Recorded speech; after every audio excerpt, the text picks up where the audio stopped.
हमारे साथ एक बिहारी जुड़ चुके हैं, तो चलिए इनसे पूछते हैं कि बिहारी के बारे में जो बोला जाता है कि कट्टा वट्टा रखता है भाई साहब, ये बात सही है कि?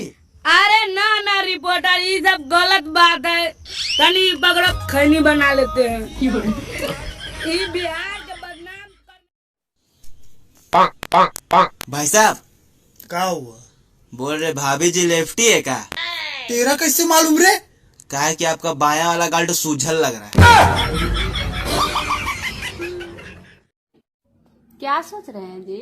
ये है कि आदमी सब बेकारे डरता है, ये भूत प्रेत कुछ नहीं होता है। हाँ बिल्कुल सही बोले। हाँ तो खाली भूते प्रेत ना होला, चुड़ैल साचहू के होले। अब्दुल गाड़ी निकाल। कहाँ जा रहे हो? खुदकुशी करने। मैं भी आऊंगा। किस लिए? मुझे आप पे भरोसा नहीं है। I don't believe you. अबे गर्ल्स हॉस्टल में एक जॉब है, करेगा? क्या बात कर रहा है यार? करूंगा। सैलरी 10,000 मिलेगी बस। ओ माय गॉड, सैलरी भी मिलेगी?